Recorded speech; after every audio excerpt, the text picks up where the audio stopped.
الحمد للہ وکفا وسلام علی عبادہ الذین اصطفی اما بعد۔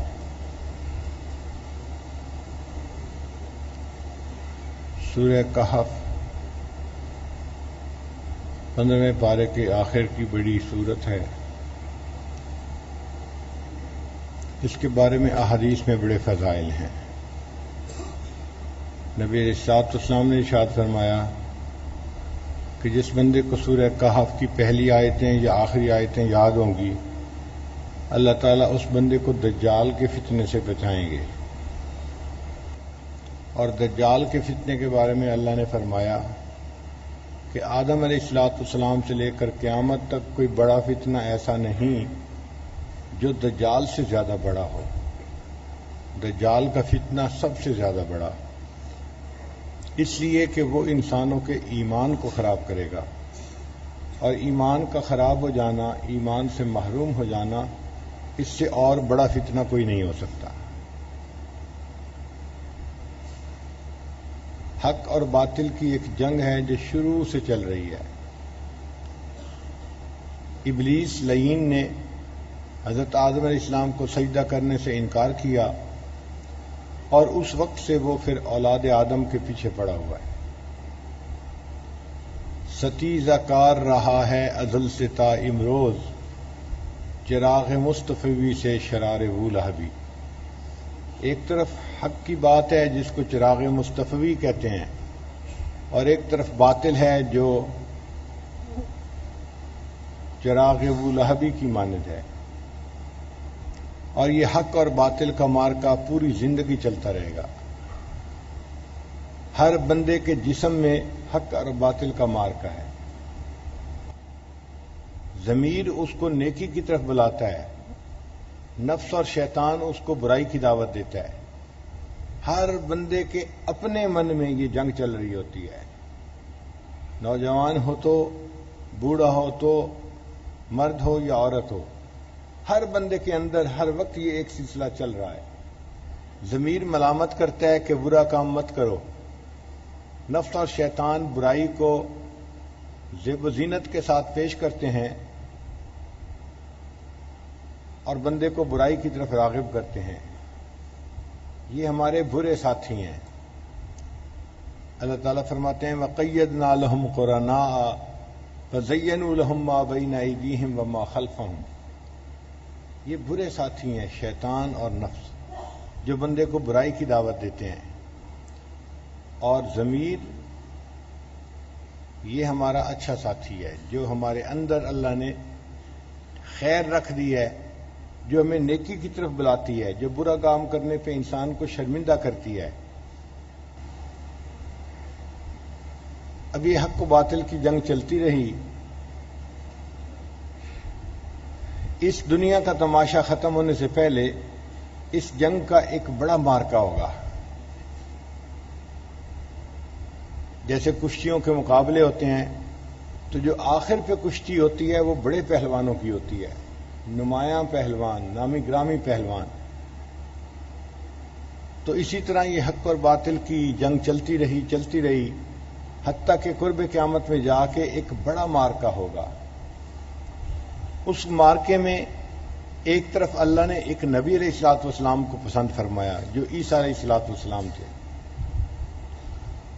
ان کا نام بھی مسیح ہے، وہ بھی بھیجے جائیں گے۔ ان کو اللہ نے آسمانوں پہ محفوظ رکھا۔ وہ دنیا میں نبی علیہ الصلوۃ والسلام سے پہلے آئے، نبی علیہ السلام کے آنے کی بشارت دی، مگر دعائیں مانگی کہ اے اللہ مجھے اس نبی کی امت میں پیدا فرما دے۔ تو اللہ تعالیٰ نے ان کو آسمانوں پہ اٹھا لیا، ابھی وہ وہاں پر ہیں۔ قرب قیامت میں ان کو اللہ تعالیٰ آسمانوں سے نیچے زمین پر اتاریں گے، اور ان کو نبی علیہ الصلوۃ والسلام کی شریعت کے مطابق دنیا میں زندگی گزارنے کی سعادت نصیب ہوگی۔ وہ نبی علیہ السلام کی نمائندگی کریں گے، اور باطل کا ایک بڑا پہلوان وہ دجال ہوگا، دجال اکبر، بڑا پہلوان۔ دجل کہتے ہیں فریب کو، ملمہ سازی کو، کہ جیسے چیز تو پلاسٹک کی بنی ہوئی ہے، اس کے اوپر کوٹنگ ایسے کر دی کہ انسان کو سٹیل کی نظر آتی ہے۔ آج کل بہت ساری کچن میں لگنے والی چیزیں ایسی ہیں، واش روم میں لگنے والی چیزیں ایسی ہیں، ٹونٹیاں، پائپ اور چیزیں دیکھنے میں سٹیل کی نظر آتی ہیں، اندر سے وہ پلاسٹک کی ہوتی ہیں۔ تو اس کو ملمہ سازی کہتے ہیں، یہ دجل کہلاتا ہے عربی میں۔ تو دجال یہی کارنامہ، سیاہ کارنامہ دکھائے گا کہ چیز کی حقیقت کچھ ہوگی، دکھائے گا کچھ اور۔ چنانچہ اس پر علماء نے تفصیل لکھی ہے کہ دجال آ کر کرے گا کیا؟ وہ انسان کو دنیا کی جو ہے وہ محبت سکھائے گا اور اس کو بتائے گا کہ دنیا کی زندگی جس کی بہتر گزر گئی وہی اچھا انسان ہے، اور آخرت سے انسان کو غافل کر دے گا۔ اور لوگوں کے دل میں چونکہ دنیا بسی ہوگی، اس لیے وہ اپنے ایمان کی فکر نہیں کریں گے، بس دنیا ہی کے پیچھے لگے رہیں گے۔ سورہ کہف کا جو دوسرا واقعہ ہے، صاحب جنتین کا واقعہ، اس میں ہمیں یہ سکھایا گیا کہ فقط دنیا کی مال و دولت کے اوپر فریفتہ نہ رہو، بلکہ اپنی آخرت بنانے کی فکر کرو۔ دنیا میں اگر کوئی غریب ہے مگر ایمان والا ہے، وہ افضل ہے اس بندے سے جو دیکھنے میں امیر ہے مگر ایمان سے خالی ہے۔ دنیا کی کیا حقیقت ہے؟ 4 دن کی چاندنی پھر اندھیری رات، یہ تو ڈھلتی چھاؤں کی مانند ہے، یہ گزر جائے گی۔ اصل تو یہ ہے کہ انسان اپنی آخرت کو بنائے جہاں ہمیشہ ہمیشہ جا کے رہنے والا ہے۔ والباقیات الصالحات خیر، جو باقی رہنے والی چیزیں ہیں وہ ہمیشہ رہنے والی ہیں۔ تو ہمیں اعمال کی طرف توجہ دینی چاہیے اور اللہ کو راضی کرنے کی طرف توجہ دینی چاہیے۔ اب اس بات کو ذرا یوں سمجھیں، ایک انسان کی ضرورت ہوتی ہے اور ایک انسان کا مقصد ہوتا ہے۔ ضرورت اگر نہ بھی پوری ہو تو کوئی بات نہیں، مقصد ہر حال میں پورا ہونا چاہیے۔ ہم نے بعض دکانداروں کو دیکھا ہے کہ جب ان کا سیزن ہوتا ہے نا تو اتنے گاہک ہوتے ہیں کہ ان کو کھانا کھانے کی فرصت نہیں ہوتی، وہ کھانے کو قربان کر دیتے ہیں مگر مال کماتے ہیں، گاہکوں کو اٹینڈ کرتے ہیں تاکہ ان کو مقصد پورا ہو جائے دکان کا۔ اسی طرح طالب علم جو امتحان میں اچھے نمبر لے کے پاس ہونا چاہتا ہے تو اچھے نمبروں پہ کامیابی حاصل کرنا اس کا مقصد ہوتا ہے۔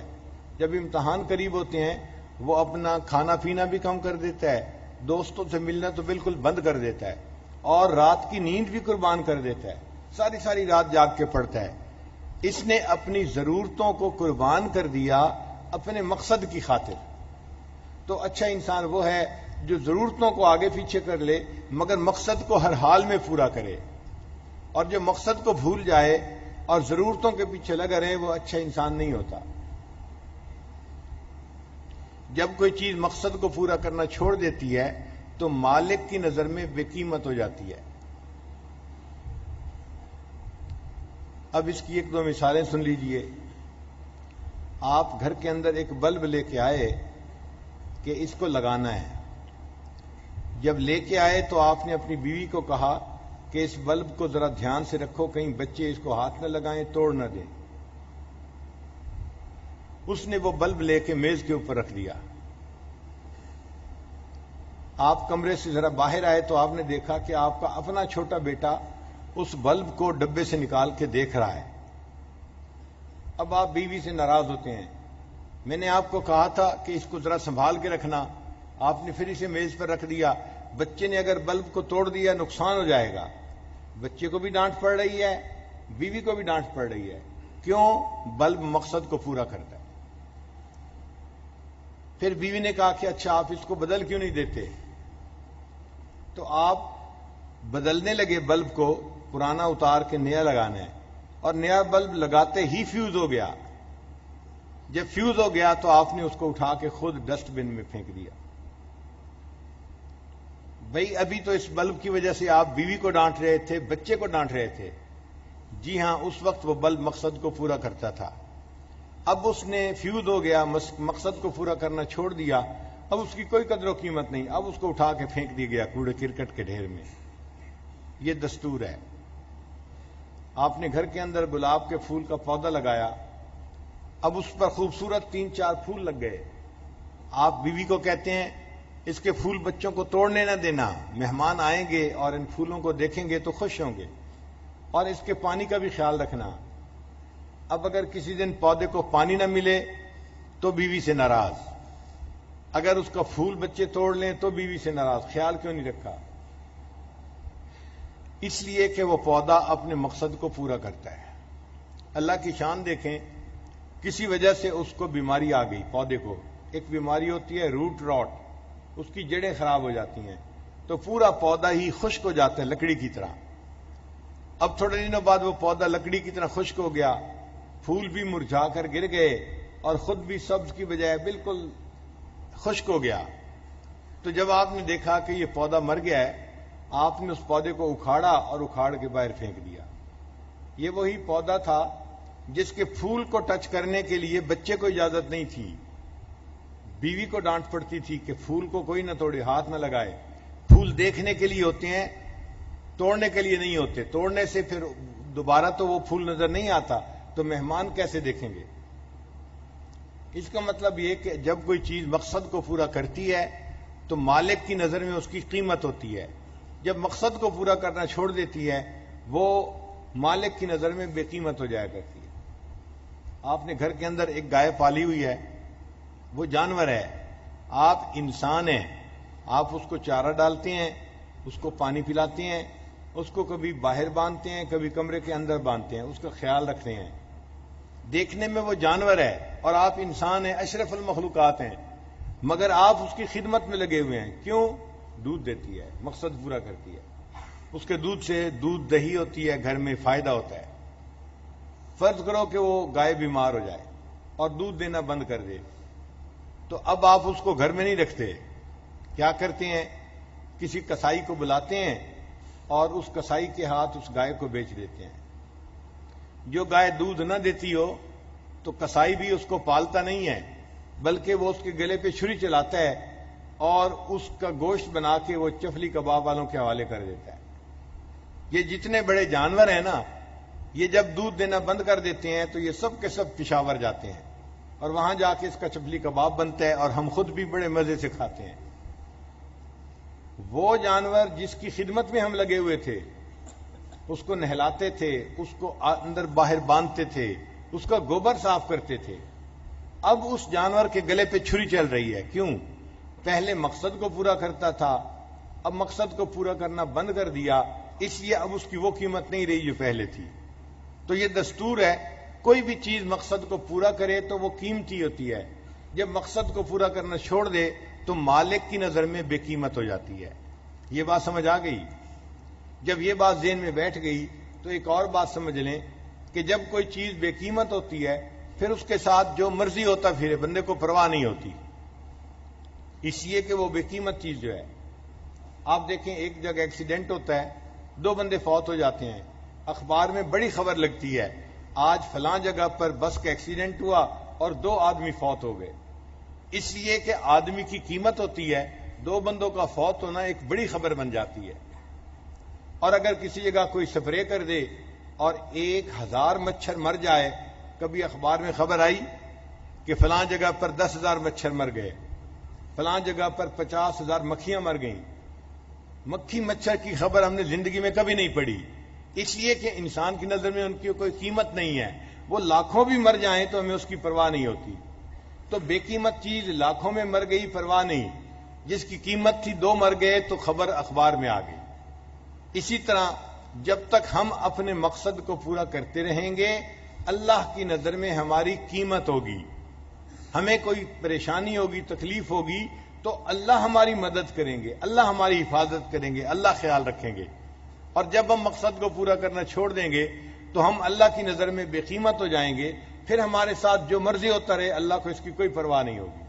آج آپ آنکھوں سے دیکھ رہے ہیں نا کہ مسلمان اپنے مقصد کو بھول کے زندگی گزار رہا ہے. اور مسلمان کے ساتھ کیا ہو رہا ہے؟ ہر جگہ کافر مسلمانوں کو مار رہے ہیں، تنگ کر رہے ہیں، پریشان کر رہے ہیں، اور اللہ کی مدد نہیں اتر رہی. اس لیے کہ ہم نے بھی مقصد زندگی کو بھلایا ہوا ہے نا. اگر ہم مقصد زندگی کو پورا کرتے اللہ ہماری مدد کے لیے فرشتوں کو آسمان سے اتار دیتے. صحابہ کرام مقصد زندگی کو پورا کرتے تھے. 313 تھے اور ان کے مقابلے میں 1000 کافر تھے اور ان سب کے پاس اسلحہ تھا اور مسلمان خالی ہاتھ تھے. اللہ نے فرشتوں کو بھیج دیا اور اپنی مدد سے اللہ نے ایمان والوں کو کامیاب کروا دیا. فضائے بدر پیدا کر فرشتے تیری نصرت کو اتر سکتے ہیں گردوں سے قطار اندر قطار. اب بھی فرشتے ہماری مدد کو آ سکتے ہیں اگر ہم اپنے مقصد زندگی کو پورے کرنے والے بن جائیں. اب ہماری زندگی کا مقصد کیا ہے؟ اللہ تعالیٰ کو راضی کرنا، آخرت کی تیاری کرنا، یہ مقصد زندگی ہے. اور ہماری ضرورت کیا ہے؟ کھانا پینا، پہننا، شادی بیاہ کرنا، اولاد ہونا، دنیا کی زندگی آرام سہولت سے گزر جانا، یہ ہماری ضرورت ہے. اگر آپ غور کریں، آج ہم نے ضرورت کو مقصد کا درجہ دے دیا ہے اور مقصد کو ہم نے ذہن سے ہی نکال دیا ہے. ہر نوجوان بس یہ چاہتا ہے کہ مجھے ایسی جاب مل جائے جس میں مجھے اچھا گھر بھی مل جائے، گاڑی بھی مل جائے اور میری اچھی جگہ شادی بھی ہو جائے اور میری زندگی سہولت کے ساتھ گزرے. اسی کے لیے لگا ہوا ہے اور اس میں حلال اور حرام کا پھر خیال نہیں رکھتا. حتیٰ کہ اگر ایکسائز کے محکمے میں اگر کسی کو کلرک کی جگہ مل جائے نا تو ماں باپ کو لوگ مبارک دے رہے ہوتے ہیں. بھئی کلرک کی تو بہت چھوٹی سی پوسٹ ہوتی ہے، اس پر کیا مبارکباد دے رہے ہیں؟ مگر وہ جانتے ہیں کہ یہ ایکسائز ڈپارٹمنٹ کا کلرک ہے، یہ اتنا پیسہ بنائے گا کہ دوسری جگہوں کے بڑے بڑے آفیسر بھی نہیں بنا سکتے. ہم نے اپنے قریبی تعلق والوں میں چھوٹے بچے تھے، ایک گھر میں گئے والدین کے ساتھ ان کو مبارکباد دینے کے لیے. کیوں؟ ان کے بچے کی کلرک کی جو ہے وہ نوکری لگ گئی تھی. اور پھر جب بڑے ہوئے تو پھر ہمیں پتہ چلا کہ واقعی کلرک بادشاہ کیا کچھ کمال دکھا سکتا ہے. ہمارے شہر میں ایک کلرک تھا ڈی سی او آفس میں. ہم اس وقت 5ویں 6ٹھی جماعت میں پڑھتے تھے. اس کی باتیں گھر میں بڑے بھائی کرتے تھے اور ہم سنتے تھے تو ہمیں یاد ہیں. وہ کلرک ایسا تھا کہ 8 مہینے اس کو اپنی تنخواہ لینی یاد نہیں ہوتی تھی. وہ تنخواہ ہی نہیں وصول کرتا تھا اس لیے کہ ضرورت ہی نہیں تھی. ایک موقع پہ ڈپٹی کمشنر نے اس کو نکال دیا. اس نے ڈپٹی کمشنر کو کہا جناب آپ مجھے نوکری پہ بحال کر دیں، پورے ڈپارٹمنٹ کے لوگوں کی تنخواہ میں دیا کروں گا. بھئی آپ کہاں سے دیں گے؟ کہنے لگا جی وہ میری مرضی، جہاں سے دوں میں پورے ڈپارٹمنٹ کی تنخواہ میں دوں گا. حکومت تو آج کل غریب ہے، تنخواہ نہیں دے رہی، 1 مہینہ 2 مہینہ لیٹ ہو جاتی ہے. آپ مجھے نوکری پہ بحال کر دیں، پورے محکمے کی تنخواہ میں اپنے آپ پاس سے دیا کروں گا. وہ کرتا کیا تھا؟ آنے والے لوگ جو زمینوں کا انتقال کرواتے ہیں، یہ کام ہوتے ہیں، تو ان سے پیسے وصول کرتا تھا اور لوگ اپنی مجبوریوں میں اس کو پیسے دیتے تھے، کام کرواتے تھے. اس کے 2 گھر تھے، 2 بیویاں تھیں اور اس کے پاس 2 گاڑیاں تھیں اور اس نے اپنے بچوں کو بہترین اسکول میں داخل کروایا ہوا تھا. تنخواہ اس کی تھی 12,000 روپیہ اس زمانے میں اور اس کے ایک بچے کی فیس تھی 25,000 روپیہ اور اس کو اپنی تنخواہ دفتر سے لینا یاد ہی نہیں ہوتا تھا. لاکھوں وہ بٹورتا تھا اور کماتا تھا اور سب لوگ کہتے تھے جی کہ کیا عجیب اس کی نوکری ہے. حرام کی کمائی کو سب بڑے حسرت سے دیکھتے تھے. گھروں میں ماں باپ اس کی مثالیں دیتے تھے، دیکھو فلاں نوجوان نے کیسے اپنی زندگی بنائی، گھر بنائے، شادی کی، گاڑی ہے، سارا کچھ ہے، اس نے اپنی زندگی کو کیسے بنایا، تم بھی خوب بنانا. تو ضرورت پورے کرنے میں حلال اور حرام کا فرق ختم کر دیتا ہے بندہ اور ضرورت زندگی انسان کے لیے مقصد زندگی بن جاتی ہے. اور جو مقصد زندگی ہوتا ہے وہ ذہن سے ہی نکل جاتا ہے، بھول جاتا ہے، یاد ہی نہیں ہوتا کہ مقصد زندگی کیا ہے. یہ آج کے دور کا ایک اور بڑا فتنہ ہے. مادیت کے اس دور میں یہی بڑا فتنہ ہے. اسی لیے قومیں نعرہ لگاتی ہیں تو روٹی کپڑا اور مکان کا، کہ ہمیں روٹی کپڑا چاہیے، مکان چاہیے. بھئی آپ کو ایمان بھی چاہیے، وہ یاد ہی نہیں ہوتا، ایمان کا تذکرہ ہی نہیں ہوتا کہیں. ایمان بھی چاہیے یا نہیں چاہیے، بس روٹی کپڑا مکان. اور اچھا حاکم وہ سمجھا جاتا ہے جو قوم کے لوگوں کو روٹی کپڑا اور مکان پہنچا دے، پرووائڈ کر دے. تو مطلب یہ کہ ضرورتیں مقصد بن جاتی ہیں، اور جو مقصد ہوتا ہے وہ ذہنوں سے ہی نکل جاتا ہے، بھول جاتا ہے انسان مقصد کو. آج ہماری زندگی کا مقصد بنا ہوا ہے اچھی طرح زندگی گزارنا، سہولت کی زندگی گزارنا. بھائی یہ ضرورت ہے، یہ مقصد زندگی نہیں ہے. یہیں پہ ہم غلطی کھا رہے ہیں. صحابہ کرام کی جو تربیت کی تھی نبی علیہ الصلوۃ والسلام نے، تو ان کو سمجھایا تھا کہ دنیا کی ضرورتوں میں اونچ نیچ ہو سکتی ہے، اپنے مقصد کو نہ بھولنا. لہذا صحابہ کرام خشک روٹی کھا کے گزارا کر لیتے تھے، پیوند لگا کے کپڑے پہن لیتے تھے، مگر مقصد کو نہیں بھولتے تھے. ایک ایک چیز میں اپنی آخرت کا خیال رکھتے تھے. حضرت عمر رضی اللہ عنہ اپنے دور خلافت میں رات کے وقت چراغ جلا کر کوئی کام کر رہے ہیں. حضرت علی رضی اللہ عنہ ملنے کے لیے آئے. عمر رضی اللہ عنہ نے اندر بلا لیا، پوچھا بھائی علی کیسے آنا ہوا، کوئی سرکاری کام ہے یا کوئی ذاتی کام ہے؟ ان کا جی میں تو بس ذاتی طور پہ آپ کو ملنے کے لیے آیا تھا، کوئی سرکاری کام نہیں ہے. حضرت عمر رضی اللہ عنہ نے چراغ کو پھونک مار کے بجھا دیا. گھر میں اندھیرا ہو گیا. حضرت عمر بھی حیران ہے، اندھیرے میں بیٹھے ہیں، ایک دوسرے کا چہرہ ہی نہیں دیکھ سکتے. تو حضرت علی رضی اللہ عنہ نے پوچھا بھائی عمر، مہمان کے آنے پہ چراغ جلایا کرتے ہیں، چراغ بجھایا تو نہیں کرتے؟ تو عمر رضی اللہ عنہ نے جواب دیا علی بھائی آپ نے ٹھیک کہا کہ مہمان کے آنے پہ چراغ جلاتے ہیں، بجھاتے نہیں ہیں، مگر میں نے اس لیے بجھا دیا کہ مجھے اور آپ کو یہ زیب نہیں دیتا ہم ذاتی گفتگو کرتے رہیں اور بیت المال کے پیسے کا تیل جلتا رہے. اتنا آخرت کا خیال تھا کہ چھوٹی چھوٹی چیزوں میں بھی اسی طرح دھیان رہتا تھا کہ آخرت خراب نہیں ہونی چاہیے. تو چراغ بجھا دیا کہ بیت المال کے پیسے کا تیل فضول نہیں جلنا چاہیے. ہم اگر ذاتی گفتگو کر رہے ہیں تو اس میں بیت المال کے پیسے کا تیل استعمال نہیں کر سکتے. یہ کس لیے تقوی زندگیوں میں تھا کہ وہ آخرت کو مقصد بنا چکے تھے اور دنیا کی ضرورتیں ان کی نظر میں کم اہم ہو گئی تھیں. آج کی ابتلا یہ ہے کہ دنیا کی ضرورتیں اہمیت حاصل کر گئی ہیں. جتنا روٹی کو آج اہمیت حاصل ہے، انسان کی پوری تاریخ میں کبھی روٹی کو اتنی اہمیت حاصل نہیں تھی. اور آج ہم خوب پیٹ بھر کے کھاتے ہیں اور اس کے باوجود اللہ تعالیٰ کی ناشکریاں کرتے ہیں. حق تو یہ تھا جس کا کھائیے اس کے گیت گائیے، جس کا کھائیے اس کے گیت گائیے. کھاتے اللہ کا دیا ہوئے ہیں اور شکوے بھی اسی کے کرتے ہیں. آج بتائیں بھوکا رہنے کی بیماریاں زیادہ ہیں یا پیٹ بھر کر کھانے کی بیماریاں زیادہ ہیں؟ یہ جو ہائی کولیسٹرول ہے یہ زیادہ مرغن غذائیں کھانے کی وجہ سے ہوتا ہے. بلڈ پریشر ہے زیادہ نمکین چیزیں کھانے سے ہوتا ہے. ڈائبٹیز ہے زیادہ میٹھی چیزیں کھانے سے ہوتا ہے. تو آج کل کی بیماریاں کیا ہیں؟ زیادہ کھانے کی وجہ سے بیماری ہیں. آج کم کھانے کی بیماریاں نہیں ہیں. تو اس کا مطلب یہ کہ آج ہر بندہ اپنی من مرضی کا کھانا کھا رہا ہے. اللہ تعالیٰ نے اپنی نعمتیں اتنی ہم پر آسان کر دی ہیں. اسی لیے بیوی خاوند سے روز پوچھتی ہے آج میں کیا پکاؤں. خاوند دفتر جا رہا ہوتا ہے نا تو بیوی پوچھتی ہے آج میں گھر میں کیا پکاؤں. یعنی چوائس ہے. آپ کہیں تو گوشت بھی پک سکتا ہے، آپ کہیں تو پلاؤ بھی پک سکتا ہے، آپ کہیں تو سبزی بھی پک سکتی ہے.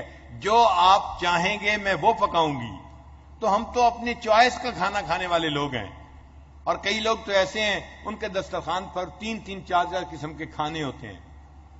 اب ایک سالن اور روٹی بندے کا پیٹ بھرنے کے لیے کافی ہے، ضرورت پوری ہو جاتی ہے. لیکن کئی سالن ہو تاکہ من پسند کا کھانا انسان کھائے. تو ہم ضرورت پوری نہیں کر رہے، ہم تو اپنی خواہشات پوری کرنے میں لگے ہوئے ہیں. آج دعوت دیتے ہیں 7 کورس میل کی عادت پڑ گئی ہے.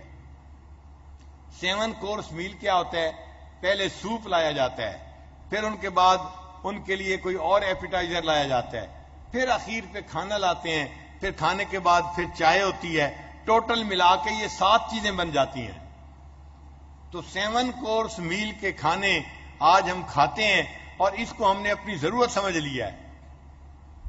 بھئی ضرورت تو پیٹ بھرنا تھا، پیٹ تو خشک روٹی سے بھی بھر جاتا ہے، دیکھنا یہ تھا حلال ہے یا حرام ہے، وہ تو ذہن سے ہی نکل گیا، حرام حلال ذہن میں ہی نہیں ہوتا، بس ہم نے اچھا کھانا کھانا ہے، پیسہ ہمیں جہاں سے مل جائے۔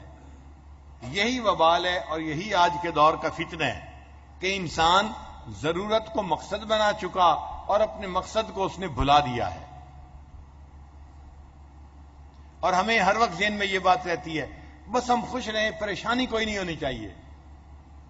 بھئی دنیا کی زندگی میں تو پریشانی ہوگی، ایک بندہ اگر دریا میں چھلانگ لگائے گا تو اس کا جسم گیلا ہوگا یا نہیں ہوگا؟ بتائیں بھئی، کوئی کہہ سکتا ہے جی کہ میں نے دریا میں چھلانگ لگائی، دیکھو جی میرا جسم گیلا ہو گیا؟ بھئی پانی میں چھلانگ لگائیں گے تو جسم گیلا ہوگا۔ یہ دنیا پریشانیوں کا گھر ہے، ہم جب دنیا میں ہوں گے تو پریشانیاں ہمیں آئیں گی، دائیں سے بائیں سے آگے سے پیچھے سے، تو پریشانیوں کا آنا کوئی بڑی پریشانی کی بات نہیں ہے، یہ معمول کی بات ہے۔ ہاں ان پریشانیوں میں لگ کے ہمیں مایوس نہیں ہونا چاہیے، ہمیں اللہ کے در سے دور نہیں ہونا چاہیے۔ ایک آدمی اگر پریشان ہے اس کا بھی دن گزر جاتا ہے، جو بندہ خوش ہے دن اس کا بھی گزر جاتا ہے۔ جس نے پیٹ بھر کے پراٹھے کھا کے اپنا پیٹ بھر لیا اس کا بھی وقت گزر گیا، جس نے روزہ رکھ کے وقت گزارا دن اس کا بھی گزر گیا۔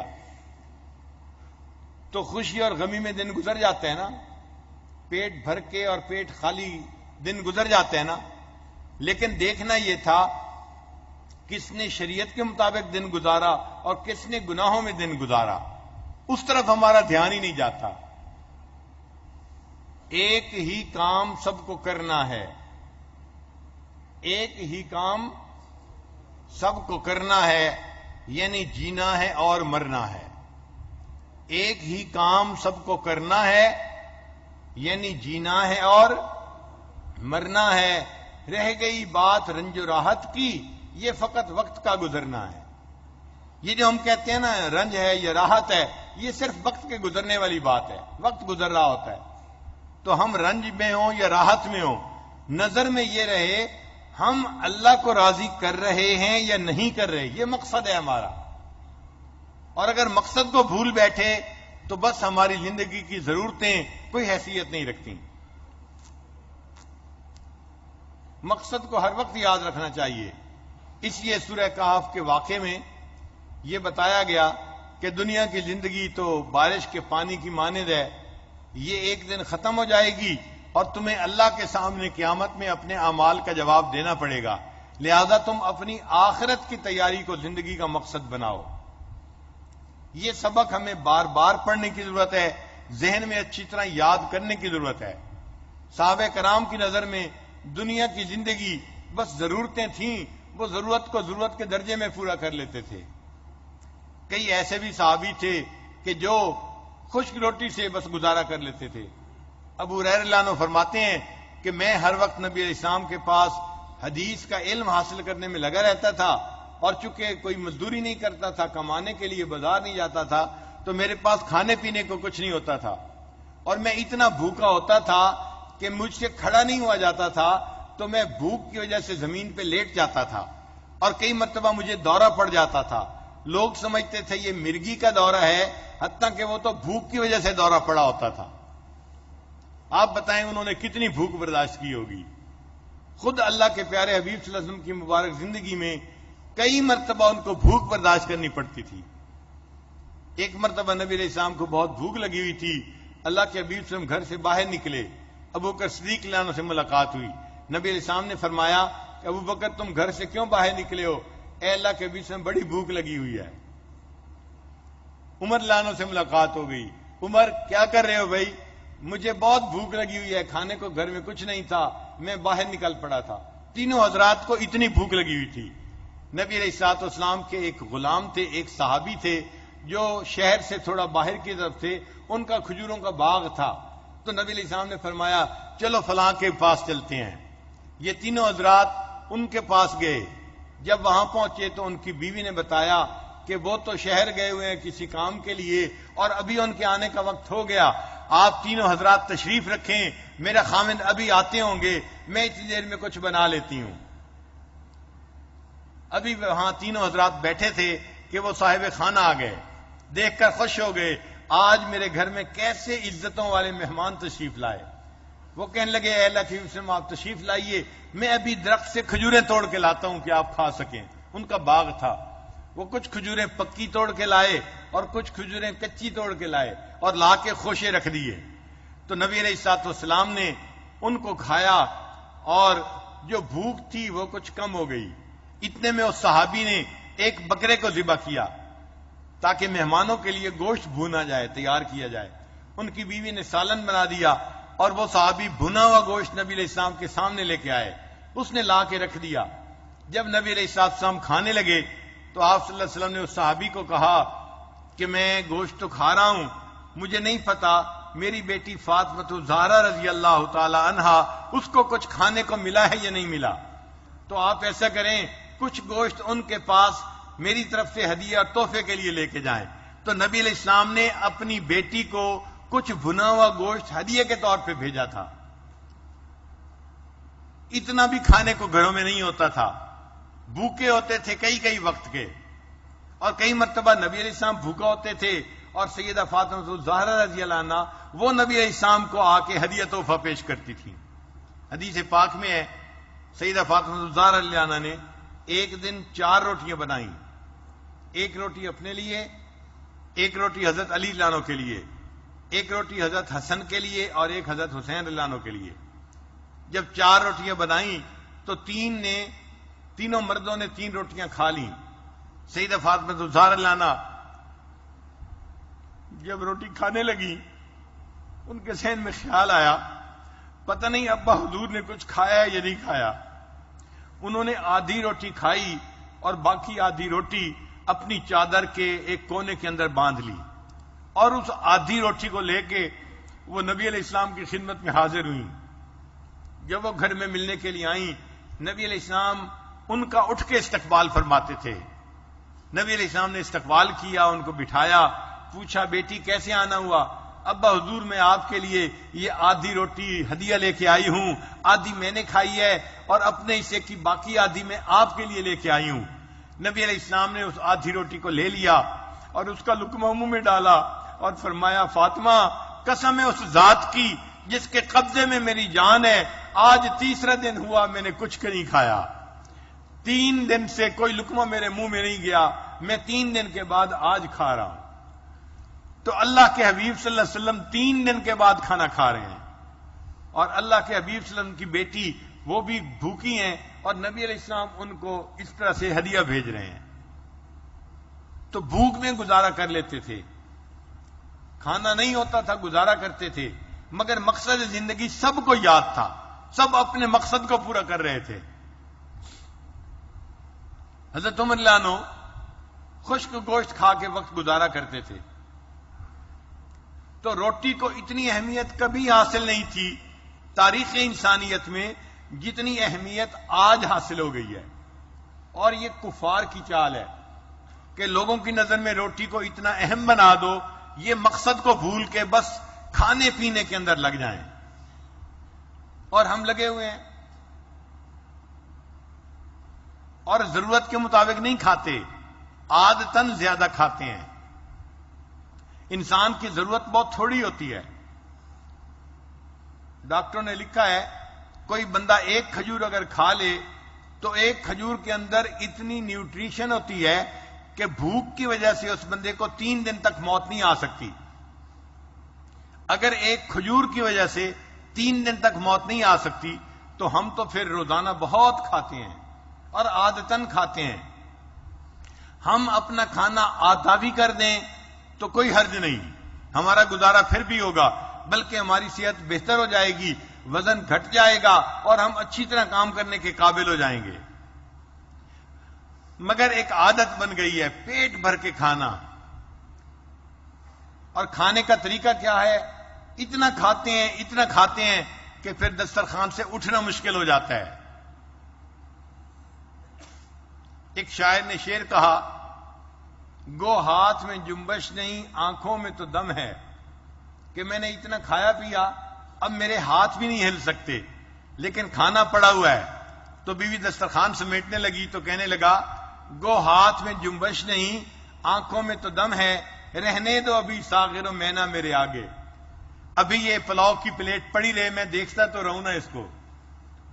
تو ہم کھاتے بھی ایسے ہیں. ایک خطیب صاحب نے بیان کیا کہ ایک حدیث مبارک کا مفہوم ہے کہ بندے کو اپنے پیٹ کے 3 حصے کرنے چاہیے. ایک حصے میں کھانا کھائے، ایک حصہ پانی پیے، اور تیسرا حصہ اللہ کے ذکر کے لیے، سانس کے لیے خالی چھوڑ دے. تو جب فارغ ہوا تو ایک نوجوان اس کے سامنے بیٹھا ہوا تھا، دیہاتی. وہ کہنے لگا مولانا آپ نے یہ کیا مسئلہ کیا ہے کہ ایک حصہ کھانا کھاؤ اور ایک حصہ پانی پیو اور ایک حصہ یاد خدا کے لیے خالی چھوڑ دو. ان کا ہاں یہی ہے. اس نے کہا مولانا ہم تو سیدھے سادے اصول پہ کھانا کھاتے ہیں.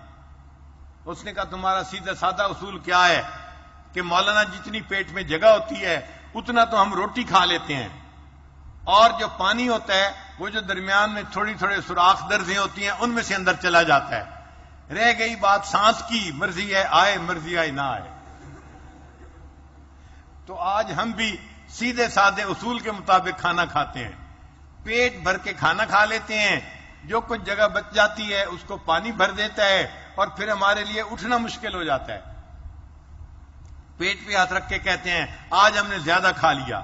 تو عادتاً زیادہ کھانے کی عادت ہے آج ہمیں. روٹی اتنی اہم نہیں ہے، بس اتنی ہو کہ بندے کا وقت گزر جائے، دن گزر جائے، اور انسان حرام کاموں میں نہ پڑے. ضرورت کو ضرورت کے درجے میں رکھیں، ضرورت کو مقصد زندگی نہ بنائیں. حضرت عمر رضی اللہ تعالیٰ عنہ وقت کے امیر المومنین تھے. وہ چاہتے تو بیت المال سے اپنا ماہانہ جو تنخواہ تھی وہ زیادہ لے سکتے تھے، مگر وہ فرماتے تھے کہ نہیں مجھے تھوڑی لینی ہے.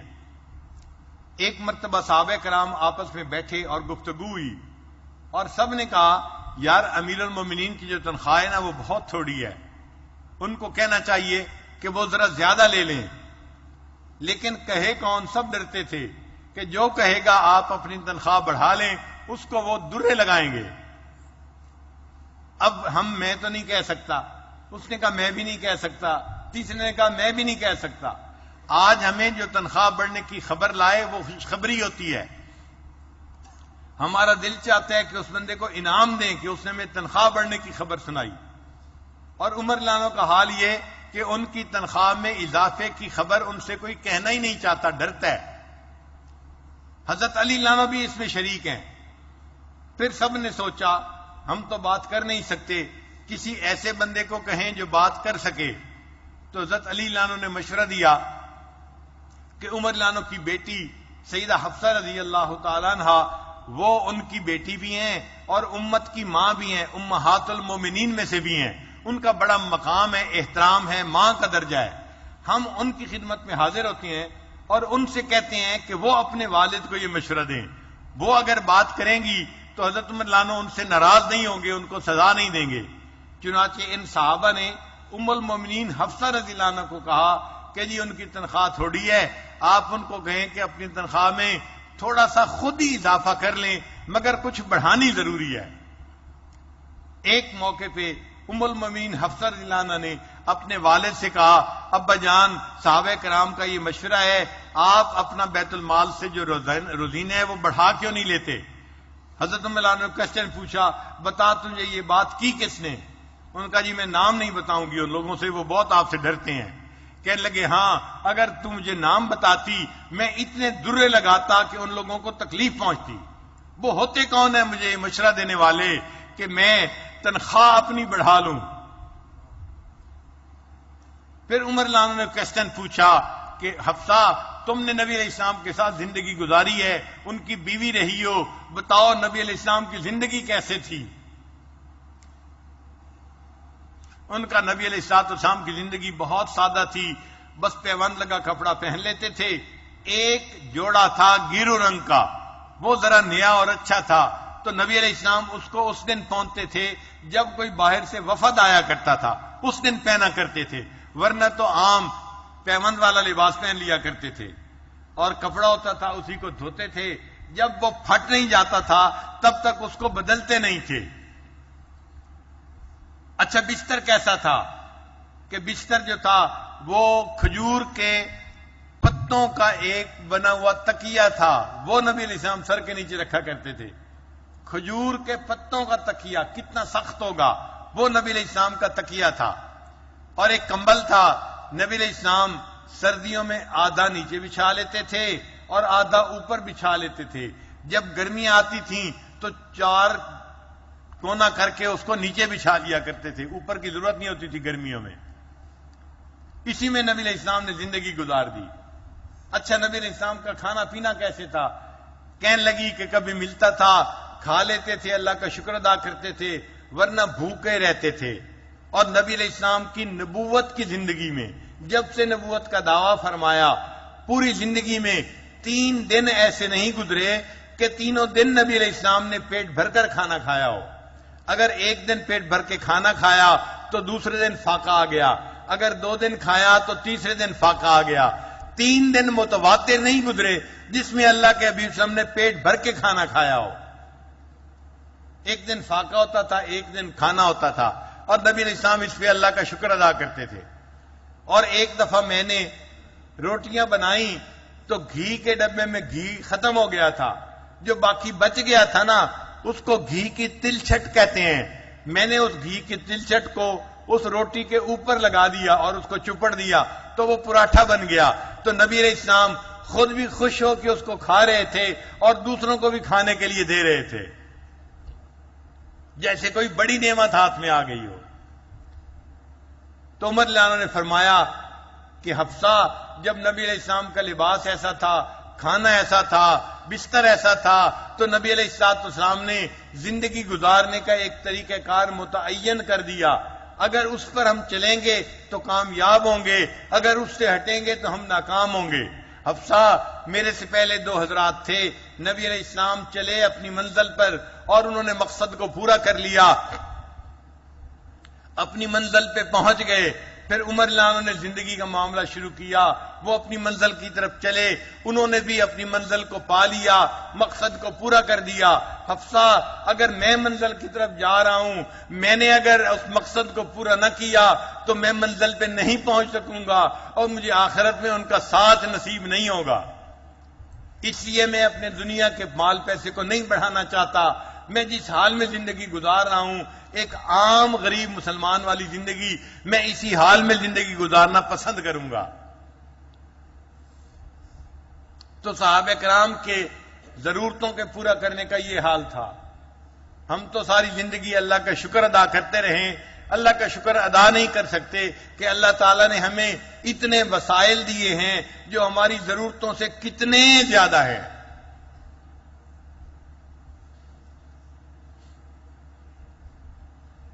بنی اسرائیل کے بارے میں قرآن مجید کی ایک آیت ہے، اللہ فرماتے ہیں وَجَعَلَكُمْ أَنْبِيَاءَ وَجَعَلَكُمْ مُلُوكًا، کہ اللہ تعالیٰ نے تم میں سے انبیاء بنائے اور بادشاہ بنائے۔ یہ جو ملوکہ کا لفظ ہے، اس کے میں اندر مفسرین نے لکھا ہے کہ جس بندے کے پاس 3 چیزیں ہوں، اپنا گھر ہو، اپنی بیوی ہو اور اپنی سواری ہو، 3 چیزیں جس بندے کے پاس ہوں وہ بندہ بادشاہ زندگی گزار رہا ہوتا ہے۔ اس کو ملک کہہ سکتے ہیں، وہ گھر کا بادشاہ ہے، وہ ملوکہ میں شامل ہے۔ آپ ان 3 چیزوں کو سامنے رکھیں، گھر ہو، بیوی ہو، سواری ہو، اور ہمارے پاس تو گھر میں نوکر چاکر بھی ہوتے ہیں، تو پھر ہم تو واقعی بادشاہ والی زندگی نہیں، شاہانہ زندگی گزار رہے ہیں۔ پھر ہم اگر اللہ کے شکوے کریں تو آپ بتائیں کہ یہ کتنی بڑی ناشکری ہے اللہ کی۔ بات سمجھ آئی؟ ہم آج کیسی زندگی گزار رہے ہیں، فقیرانہ یا شاہانہ؟ بتائیے جی، شاہانہ زندگی گزار رہے ہیں، سچی بات ہے۔ بچپن میں ہم دیکھتے تھے فقیر آتا تھا اور 1 روپیہ مانگتا تھا، اس کو جب 1 روپیہ دیا جاتا تھا تو وہ جا کے روٹی خریدتا تھا اور کھا لیتا تھا چونکہ بھوکا ہوتا تھا۔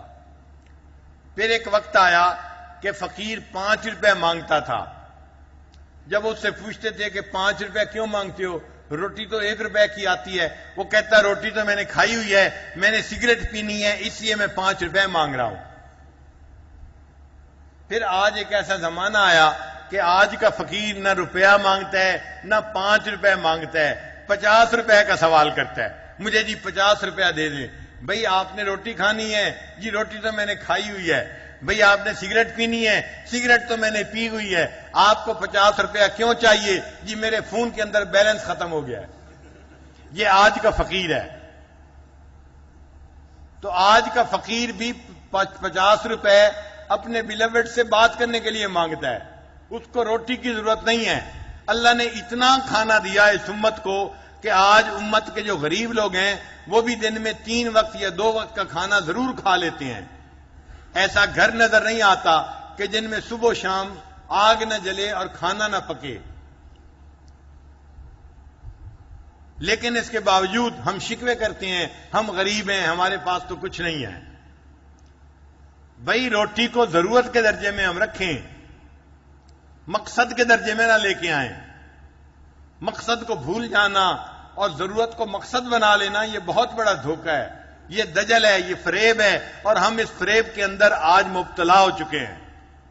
یہ بات بھی ذہن میں رکھیے کہ میں نوجوانوں کو یہ نہیں کہہ رہا وہ کام چور بن جائیں اور کام نہ کریں اور بھوکے زندگی گزاریں، نہیں، ہمیں محنت کرنی ہے، جاب کریں، بزنس کریں، کھیتی باڑی کریں، جو کام ہے محنت کرنا ہے، اس لیے کہ رزق حلال کے لیے کوشش کرنا فرض کے بعد فرض ہے انسان کے اوپر۔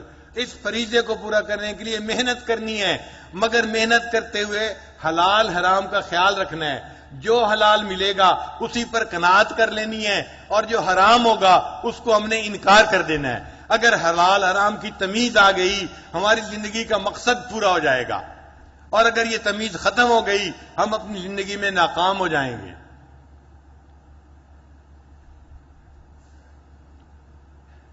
کام چور بندہ تو اچھا نہیں لگتا، سست بندہ جو نکما ہو وہ تو کسی کو بھی اچھا نہیں لگتا۔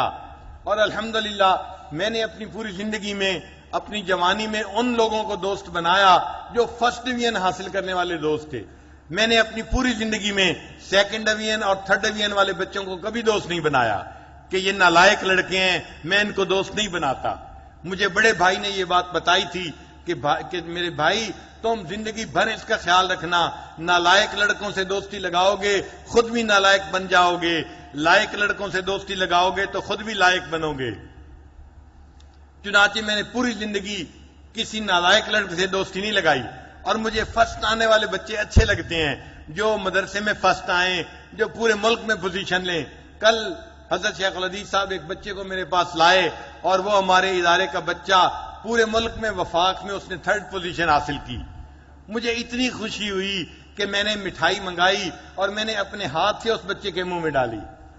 میں نے کہا کہ مجھے اتنی خوشی ہوئی ہے کہ تم نے ہمارے ادارے کے عزت کا جو ہے نام دلوایا، میں تمہیں اپنے ہاتھ سے مٹھائی کھلاتا ہوں، تم ایک اچھے بچے ہو اور تمہارے لیے میں دعائیں کرتا ہوں۔ تو محنت کرنی چاہیے اور اپنے مقصد کو سامنے رکھنا چاہیے۔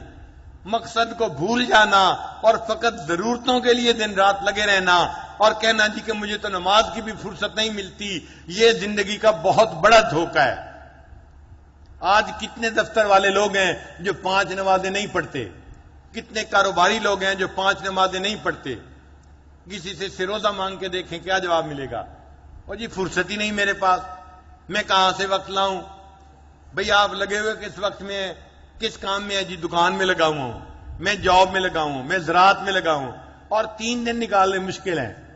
اور یہی بندہ ہے جو دعائیں مانگ رہا ہوتا ہے، اے اللہ ایک دکان ہے، بیٹے کے لیے دوسری دکان اور دے دے۔ بھائی وہ دوسری دکان چلانے کا وقت کہاں سے لائیں گے؟ آپ کے پاس تو سروزہ بھی نہیں نکل۔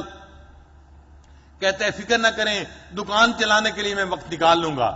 بھائی جیسے آپ دکان چلانے کے لیے وقت نکال سکتے ہیں تو سروزہ کے لیے بھی وقت نکال سکتے ہیں، دین سیکھنے کے لیے بھی وقت نکال سکتے ہیں، ایمان تازہ کرنے کے لیے بھی وقت نکال سکتے ہیں، معمولات کے لیے بھی آپ وقت نکال سکتے ہیں۔ تو یہ بہانے ہوتے ہیں، انسان دنیا میں لگا ہوتا ہے اور وہ سمجھتا ہے کہ مجھے تو آخرت کی تیاری کے لیے فرصت ہی نہیں ہے۔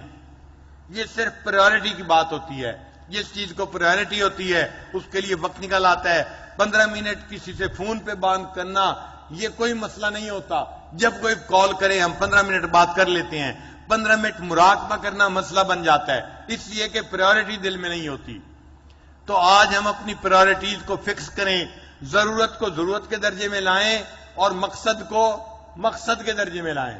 اگر ہم نے ایسا کر لیا تو ہم دجال کے فتنے سے بچ جائیں گے اور سورہ کہف کی تعلیمات سے ہم اس سبق کو حاصل کر لیں گے. یہ بات اچھی طرح ذہن نشین ہو گئی.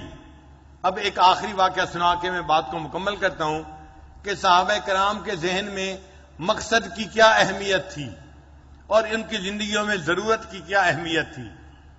ایک واقعہ ہے جو میں نے حضرت مولانا ظفر احمد قاسمی دامت برکاتہم سے سنا، خود کتاب میں نہیں پڑھا، لیکن چونکہ انہوں نے سنایا تو یقیناً واقعہ بالکل مستند واقعہ ہوگا. الفاظ کا فرق ہو سکتا ہے لیکن مفہوم وہی ہوگا جو انہوں نے سنایا تھا. چونکہ میں اپنے الفاظ میں واقعہ سناؤں گا، روایت بالمعنی ہوگی، الفاظ مجھے یاد نہیں ہیں، کافی پہلے کا سنا ہوا واقعہ ہے. مدینہ طیبہ کے ایک نوجوان تھے، وہ ایمان لے آئے، نبی علیہ السلام کی خدمت میں حاضر ہوتے تھے، اور جو بندہ ایمان کو قبول کرتا تھا تو نبی علیہ السلام کو اس سے بہت خوشی ہوتی تھی. اس نوجوان کا کھجوروں کا ایک باغ تھا. اس نے ایک دن کوشش کی کہ میں باغ کے گرد 4 دیواری بنا دوں تاکہ باہر کے جانور خواہ مخواہ میرے باغ کے اندر داخل نہ ہوں، وہ درختوں کو نقصان دیتے ہیں. جب اس نے 4 دیواری بنانی شروع کی تو 3 طرف تو بالکل جگہ تھی اور دیوار آرام سے بن جاتی تھی. جو چوتھی طرف تھی اس طرف جو درخت تھے وہ قریب قریب لگے ہوئے تھے، اور اس کے درختوں کے ساتھ چند درخت ایک بوڑھے صحابی کے تھے، اور درخت سیدھی نہیں بنتی تھی، دیوار سیدھی نہیں بنتی تھی، وہاں پہ آ کے دیوار کو ٹیڑھا کرنا پڑتا تھا. وہ نوجوان صحابی نبی علیہ السلام کی خدمت میں حاضر ہوئے، اے اللہ کے حبیب صلی اللہ علیہ وسلم، میں 4 دیواری مکمل کرنا چاہتا ہوں، چوتھی طرف جو ہے وہ مجھے اپنی دیوار کو ٹیڑھا کرنا پڑ رہا ہے کہ چند درخت ایک دوسرے جو ہے پڑوسی صحابی کے آ جاتے ہیں، اگر وہ درخت مجھے بیچ دے تو میں اپنی دیوار کو سیدھا کر لوں گا، مگر میں نے ان سے بات کی ہے، وہ بوڑھے میاں کہتے ہیں میں کوئی درخت نہیں بیچنا چاہتا، تو میں آپ کی خدمت میں آیا ہوں، آپ میری ہیلپ کریں اور ان سے مجھے درخت خرید کر دے دیں. نبی علیہ الصلوۃ والسلام نے اس بوڑھے صحابی کو مسجد نبی میں بلوا لیا. جب وہ آئے تو نبی علیہ السلام نے انہیں کہا کہ آپ یہ درخت ان کو بیچ دیں. انہوں نے پوچھا اے اللہ کے حبیب صلی اللہ علیہ وسلم، یہ آپ کا حکم ہے یا آپ کا مشورہ ہے؟ کیونکہ وہ سمجھتے تھے اگر تو حکم ہے تو پھر تو سر تسلیم خم کرنا پڑے گا، اور اگر مشورہ ہے پھر انکار کی گنجائش ہے. نبی علیہ السلام نے فرمایا کہ یہ میرا مشورہ ہے. اے اللہ کے حبیب صلی اللہ علیہ وسلم، بس میں جہاں رہتا ہوں نا بڑھاپا آ گیا ہے، میرا دل چاہتا ہے کوئی مجھے وہاں سے ہٹائے نہیں، اور ان کھجوروں کا پھل مجھے لذت دیتا ہے، پسند ہے، میں ان کو کھانا پسند کرتا ہوں، میں ان کو بیچنا پسند نہیں کرتا. بس جو ہے اب مجھے کوئی نہ چھیڑے، مجھے اپنی زندگی یاد الہی میں گزارنے لگے. میں نے اس خریدنے والے کو انکار کر دیا. اے اللہ کے حبیب صاحب، میں نہیں بیچنا چاہتا. جب انہوں نے یہ کہہ دیا تو نبی علیہ الصلوۃ والسلام نے فرمایا اچھا اگر وہ جو چند درخت ہیں، 2-3 درخت تھے یا 4-5 درخت تھے، اگر وہ تم ان کو دے دو گے نا تو میں ان کے بدلے تمہیں اتنے درخت جنت میں اور ملنے کی بشارت دیتا ہوں، تمہیں جنت میں اتنے درخت اللہ اور عطا فرمائیں گے. جب نبی علیہ السلام نے یہ فرمایا تو وہ صحابی کہنے لگے اے اللہ کے حبیب صلی اللہ علیہ وسلم، میں جنت میں تو جاؤں گا نا؟ نبی علیہ السلام نے فرمایا ہاں جنت میں تو آپ جائیں گے، لیکن ان درختوں کے دینے پر آپ کو اور درخت جنت میں مل جائیں گے. اس نے کہا اے اللہ کے حبیب لا باس فی، اس میں کوئی حرج نہیں، مجھے مزید درخت جنت میں نہ ملیں، میں یہیں زندگی گزارتا ہوں، مجھے چھیڑے کوئی نہ، لا حاجت لی، مجھے مزید درختوں کی کوئی ضرورت نہیں ہے. بوڑھے بندے کی طبیعت ایسی ہوتی ہے، وہ جہاں پڑا ہوا ہو نا، آپ کہیں کہ آپ کے سر کے نیچے تکیہ نہیں، وہ کہتے ہیں مجھے نہ چھیڑو. جی آپ کے نیچے ہم چادر بچھا دیتے ہیں، کہتے ہیں مجھے تنگ نہ کرو. پھر اگر بیوی کہے نہیں نہیں آپ سخت جگہ پہ لیٹے ہوئے ہیں، ہم نیچے تکیہ نیچے جو ہے ایک گدا بچھا دیتے ہیں، وہ کہے گا تم کمرے سے باہر نکل جاؤ، مجھ سے بات نہ کرو، مجھے تنگ کر رہی ہو۔ تو طبیعت بوڑھے کی ایسی ہوتی ہے، وہ انٹرپشن پسند نہیں کرتا۔ تو وہ بوڑھے صحابی بھی جواب دے کے چلے گئے کہ مجھے مزید درختوں کی ضرورت نہیں، میں یہ درخت نہیں بیچنا چاہتا، اٹھ کے چلے گئے۔ ایک اور صحابی تھے، وہ یہ گفتگو سن رہے تھے، وہ نبی علیہ الصلوۃ والسلام کے پاس حاضر ہوئے، اے اللہ کے حبیب صلی اللہ علیہ وسلم، آپ نے ان کے چند درختوں کے بدلے جنت کے چند درخت ملنے کی جو بشارت دی، یہ بشارت اس بوڑھے کے لیے ہے یا ہر بندے کے لیے ہے؟ اگر میں وہ خرید کے دے دوں تو کیا مجھے یہ بشارت مل سکتی ہے؟ نبی علیہ السلام نے فرمایا ہاں، یہ بشارت ہر کسی کے لیے ہے۔ اب وہ صحابی وہاں سے نکلے اور اس بوڑھے کے پاس گئے، جا کے اس کے درخت دیکھے۔ اس بوڑھے کے جو 4 درخت تھے، یہ 5، وہ ایک خاص قسم کی کھجور تھی، اور اس کھجور کے 1000 درختوں کا باغ اس صحابی کے پاس تھا۔ یہ قباء میں رہتے تھے۔ یہ اس کے پاس گئے اور اس کو جا کے انہوں نے سلام کیا اور اس سے اس کا حال پوچھا کہ تم کیسے ہو کیسے ہو۔ یہ حال چال پوچھنے کے بعد اس کے پاس بیٹھ گئے اور بات چیت کرنی شروع کر دی۔ یہ نفسیات جانتے تھے، سمجھتے تھے کہ بوڑھے کو یہ پھل پسند ہے، یہ ورائٹی پسند ہے، انہوں نے اسی ورائٹی کی باتیں کرنی شروع کر دی۔ تو بوڑھے کے چہرے پہ تو خوشی آ گئی کہ میری پسندیدہ ورائٹی کی کوئی باتیں کر رہا ہے۔ تو بوڑھے نے اس سے باتیں کرنی شروع کر دی۔ جب بندے کی طبیعت کھل جاتی ہے نا تو پھر وہ دوسری بات سننے کے لیے بھی آمادہ ہو جاتا ہے۔ جب بوڑھے نے خوب باتیں کرنی شروع کر دیں، اس دوران اس صحابی نے کہا ایک میرے ساتھ سودا کرنا ہے۔ انہوں نے کہا کون سا؟ کہنے لگے کہ میرے پاس 1000 درختوں کا باغ ہے قباء کے اندر۔ بوڑھا کہنے لگا ہاں میں نے بھی سنا ہے کہ کسی کا باغ ہے اس ورائٹی کا 1000 درختوں کا۔ اس نے کہا اس کا مالک میں ہوں، میں آپ سے سودا کرنا چاہتا ہوں۔ انہوں نے کہا کیا؟ کہنے لگے 1000 درختوں کا باغ آپ لے لیجئے اور یہ 4 کھجوروں کے درخت مجھے اس کے بدلے دے دیجئے۔ وہ بوڑھا تیار ہو گیا۔ انہوں نے کہا ٹھیک ہے، آپ یہاں سے جائیں اور 1000 کھجوروں کا باغ آپ لے لیں اور یہ 4 کھجوریں آج میری ہو گئی، ڈیل ڈن ہو گئی۔ اس نے کہا جی بالکل ٹھیک ہو گئی۔ یہ صحابی مسجد نبی میں آئے، اے اللہ کے حبیب صلی اللہ علیہ وسلم، آپ نے جن درختوں کو لینے کا فرمایا تھا میں نے وہ درخت لے لیے ہیں، اب وہ میری ملکیت ہے، میں آپ کی خدمت میں ان کو ہدیہ پیش کرتا ہوں۔ جب نبی علیہ السلام کو وہ درخت مل گئے، آپ نے اس نوجوان کو بلایا اور اس کو کہا کہ بھئی اپنی 4 دیواری سیدھی کر لو، وہ درخت مل گئے ہیں۔ وہ نوجوان بھی خوش ہو گیا، اللہ کے حبیب صلی اللہ علیہ وسلم بھی خوش ہو گئے۔ اب یہ جو صحابی جنہوں نے 1000 کھجوروں کا سودا کیا تھا، یہ اپنے کھجور کے باغ میں واپس آئے اور دروازے کے پاس کھڑے ہو کے اونچی آواز سے اپنی بیوی کو آواز دینے لگے، فلاں کی امی فلاں فلاں، جو اس کا نام تھا، فاطمہ تھا یا کوئی اور تھا، فاطمہ فلاں فلاں جلدی باہر آ جاؤ بچوں کو لے کے اور سامان کو لے کے۔ تو بیوی نے جواب دیا خیر تو ہے، آپ نے مجھے اس طرح تو باہر کھڑے ہو کے کبھی نہیں بلایا جیسے آج بلا رہے ہو۔ وہ صحابی کہنے لگے اس لیے کہ میں نے اس باغ کو بیچ دیا ہے اور میں اس باغ میں خود داخل بھی نہیں ہونا چاہتا، اتنا بھی فائدہ نہیں اٹھانا چاہتا، میں باغ کے باہر ہی تمہیں بلا رہا ہوں، آپ باغ سے باہر نکل آؤ۔ وہ کہنے لگی کیوں نکل آؤں؟ کہنے لگے میں نے سودا کر لیا ہے۔ کہنے لگی کون سا سودا؟ کہنے لگی میں نے 1000 درختوں کا باغ بیچ دیا ہے اور اس کے بدلے جنت میں مجھے 4 کھجوروں کی بشارت مل گئی ہے۔ وہ بیوی کہنے لگی اللہ تمہارا بھلا کرے، تم نے زندگی میں کبھی اتنا اچھا سودا نہیں کیا جتنا تم اچھا سودا کر کے یہ میرے پاس آئے ہو۔ یہ وہ ایمان تھا جو نبی علیہ السلام نے صحابہ کا بنایا تھا، ان کے زندگی میں جنت کا مل جانا مقصد تھا، آخرت کا سنور جانا مقصد تھا، اور اس کے لیے وہ اپنی دنیا کی ضرورتوں کو کم کر لیا کرتے تھے، قربان کر دیا کرتے تھے۔ تو ہمیں بھی چاہیے کہ ہم سورہ کہف کے سبق کو سیکھیں اور آج اپنے ذہن میں یہ بٹھائیں، جو نوکری پیشہ لوگ ہیں وہ عہد کریں آج کے بعد ہم صحیح وقت پر ڈیوٹی دیں گے اور رشوت کا پیسہ بالکل قبول نہیں کریں گے۔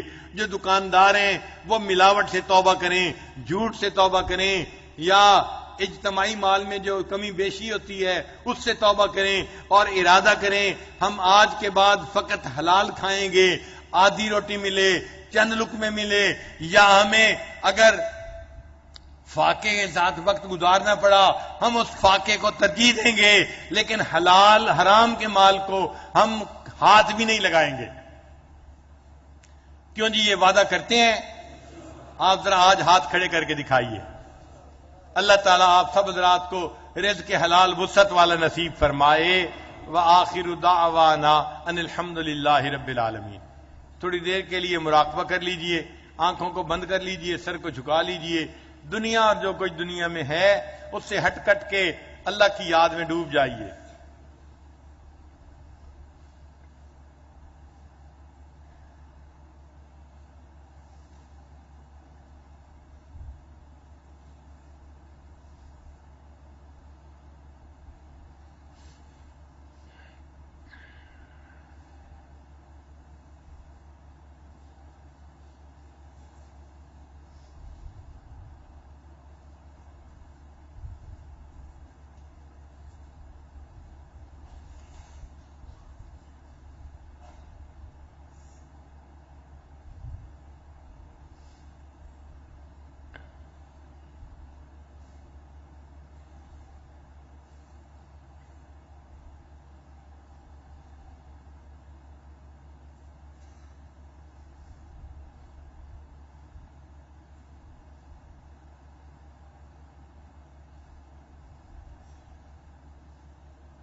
لا الہ الا اللہ محمد رسول اللہ۔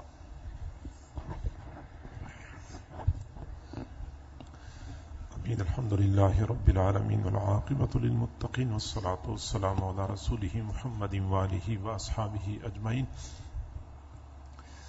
کریم پروردگار، ہم تیرے عاجز و مسکین بندے ہیں، ہمارے حال پہ رحم فرما، ہمارے گناہوں کو معاف فرما، ہماری خطاؤں کو معاف فرما۔ اللہ ہمیں گناہوں سے پاک صاف زندگی نصیب فرما۔ کریم پروردگار، گناہوں کی طرف اٹھنے والی نگاہوں کو جھکا دیجئے، متحرک زبانوں کو ساکت کر دیجئے، بڑھنے والے قدموں کو روک لیجئے، بڑھنے والے ہاتھوں کو روک لیجئے۔ اے کریم آقا، ہم صبح توبہ کرتے ہیں، شام کو توڑ بیٹھتے ہیں، شام کو توبہ کرتے ہیں، صبح کو توڑ بیٹھتے ہیں۔ اللہ یہ سلسلہ کب تک چلتا رہے گا؟ ہمیں توبہ پر استقامت نصیب فرما۔ اللہ ہمیں توبہ پر استقامت نصیب فرما۔ اے کریم پروردگار، ہم کب تک تجھ سے دور بھٹکتے پھریں گے؟ ہمیں اپنا قرب عطا فرما۔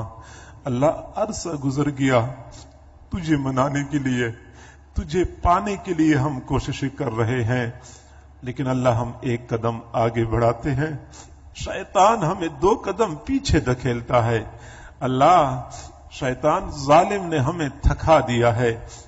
دنیا میں ہم نے دیکھا ہے بچہ چلتے چلتے تھک جاتا ہے تو آخر میں ابو سے کہتا ہے کہ ابو میں تھک چکا ہوں، مجھ سے مزید نہیں چلا جاتا۔ اللہ ہم بھی مزید تھک چکے ہیں، اللہ اپنی مدد شامل حال فرما، نفس اور شیطان کے مکر و فریب سے محفوظ فرما۔ کریم پروردگار، دنیا میں جتنے لوگ نیک بنے ہیں، کوئی خود تو نیک نہ بن سکا، تو نے سب کو نیک بنایا ہے۔ اللہ ہمیں بھی نیک بنا دیجئے، ہمیں بھی نیک بنا دیجئے۔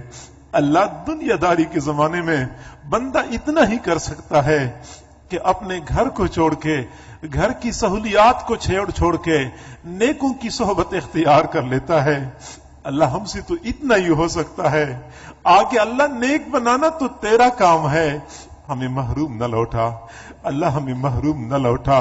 اللہ نیکوں کی صحبت میں رہنے کے باوجود بھی اگر ہم نیک نہ بن سکے، اللہ ہم کب نیک بنیں گے؟ کب ہماری زندگی میں تبدیلی آئے گی؟ کب ہماری زندگی کا رخ بدلے گا؟ اللہ اے کریم اللہ، اے رحیم اللہ، اے حنان منان پروردگار، ہم تجھے منانے کے لیے، تجھے راضی کرنے کے لیے یہاں پہ جمع ہو چکے ہیں۔ اللہ ہم سے راضی ہو جا، ہم سے راضی ہو جا۔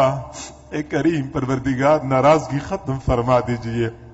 اے اللہ، گناہ کر کر کے ہمارے دل پتھر بن چکے ہیں، ہم اپنے سینوں میں دل نہیں پتھر اٹھائے پھر رہے ہیں۔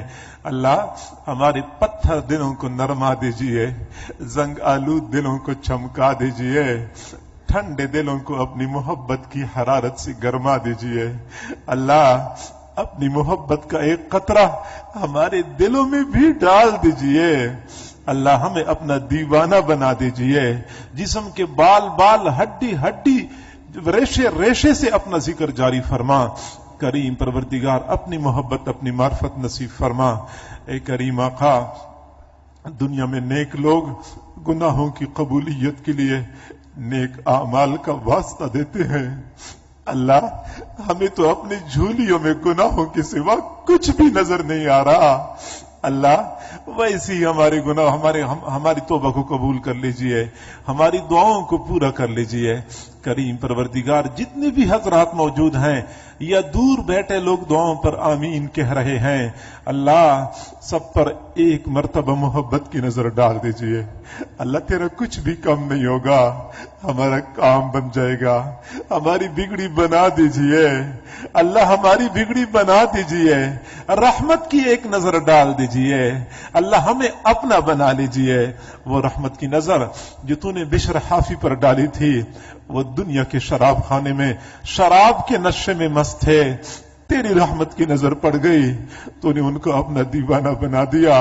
وہ فضیل بن عیاض جو کہ ڈاکوؤں کے سردار تھے، تیری محبت کی نظر پڑ گئی، تو نے ان کو ولیوں کا سردار بنا دیا۔ وہ جنید بغدادی جو مادی دنیا کے پہلوان تھے، تیری محبت کی نظر پڑ گئی، تو نے ان کو روحانیت کا پہلوان بنا دیا۔ اے کریم آقا تیری محبت کی نظر حضرت عمر پہ پڑ گئی. اللہ وہ تیرے محبوب کے قتل کے ارادے سے گھر سے نکلے تھے. اللہ وہ تو ہدایت کے طلبگار بھی نہیں تھے. تیری محبت کی نظر پڑ گئی تو نے ان کو مراد مصطفیٰ بنا دیا, فاروق اعظم بنا دیا. اللہ ہم پر بھی ایسی محبت کی نظر ڈال دیجئے. اللہ اپنا بنا لیجئے, اپنا بنا لیجئے. اللہ تیرے بنا بھی کیا جینا, تیرے تعلق کے بغیر بھی زندگی کوئی زندگی ہوتی ہے.